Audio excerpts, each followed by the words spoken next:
Hola la compagnie, j'espère que vous allez bien. Bienvenue dans cette nouvelle vidéo dans laquelle on va parler de la dernière mise à jour d'iOS 16, à savoir iOS 16.0.2. Juste avant d'entrer dans le vif du sujet, si jamais ce type de contenu vous plaît, n'hésitez pas à vous abonner puisque j'ai été checker les stats et vous êtes encore 86% à regarder les vidéos en n'étant pas abonné.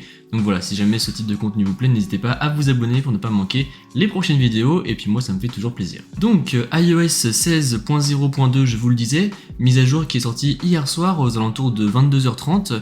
Donc mise à jour qui fait 350 MO environ, 352,7 ici sur mon iPhone 14 Pro. Et d'ailleurs petite parenthèse, certains m'ont posé la question hier soir après mon tweet comme quoi la mise à jour iOS 16.0.2 était sortie.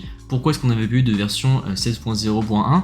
Et bien c'est tout simplement puisque iOS 16.0.1 était une mise à jour simplement pour les iPhone 14 Pro. Donc voilà, c'est pour ça qu'on saute on va dire un chiffre. Donc pour la version exacte de iOS 16.0.2, la voici, c'est la version 20A380. Maintenant en termes de correctif de bugs, vous allez voir il y a pas mal de bugs assez majeurs on va dire qui ont été corrigés.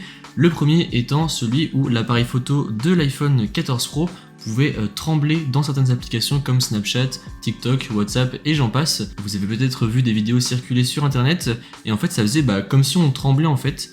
Et en réalité c'était simplement l'objectif en fait qui tremblait dans l'application lui-même et on pouvait même l'entendre bouger tellement ça tremblait fort et donc du coup ce qui rendait la prise de vidéo impossible puisque ça faisait complètement flou ou même certaines photos des fois étaient complètement floues, on avait l'impression que c'était mal ajusté en fait le focus.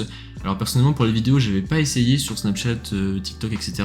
En revanche quand j'avais pris des photos directement depuis l'application WhatsApp, j'avais remarqué que ça faisait un petit peu flou dans certaines photos. Donc je m'étais dit tiens bizarre c'est peut-être la manière de gérer le focus mais c'était étrange puisque ça faisait pas un focus bien géré en fait. Et donc du coup je confirme bel et bien que c'était un bug puisque là ça a été corrigé avec cette mise à jour là et ça ne fait plus justement ce petit rendu que j'avais sur WhatsApp. Autre bug de corriger qui n'était pas des moindres puisque je sais que certaines personnes l'ont eu, c'est que pendant la configuration sous iOS 16, eh bien certains d'entre vous ont eu des écrans noirs et donc du coup ne pouvaient tout simplement plus continuer de la configuration de l'OS et qui du coup devaient redémarrer leur appareil, donc ça normalement ça devrait être corrigé. Personnellement je n'avais pas eu ce bug là quand je l'ai configuré, que ce soit pour le 13 Pro ou pour des iPhones un peu plus anciens encore. Et alors par contre autre bug de corriger que celui-là j'ai eu et qui était vraiment très énervant, c'est que le copier-coller entre les applications pouvait entraîner l'affichage de demandes d'autorisation superflues et ça c'était vraiment très chiant encore une fois puisqu'en gros à chaque fois qu'on voulait copier un contenu d'une application et le coller sur une autre, on avait un message pop-up qui nous demandait si on autorisait le collage.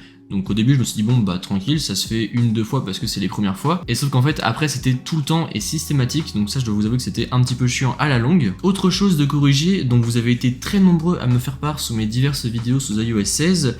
Donc iOS 16.0.2 corrige un problème pouvant provoquer l'absence de réponse de l'écran tactile sur certains iPhone 10, 10R et 11 après une réparation. Et encore une fois je sais que vous avez été assez nombreux à me faire part de ce bug puisque beaucoup d'entre vous m'ont dit ouais le tactile ne marche plus sur mon téléphone sous iOS 16, qu'est-ce que c'est que ce bazar, comment on fait pour revenir en arrière, ça marche plus etc. Et bien du coup maintenant on sait pourquoi, c'est tout simplement dû à iOS 16, donc je vous recommande vivement de faire cette mise à jour bien évidemment si jamais vous avez ce problème, comme ça votre souci devrait être réglé. Tout comme d'ailleurs un dernier bug qui impliquait VoiceOver qui ne pouvait tout simplement pas fonctionner après un redémarrage de l'iPhone.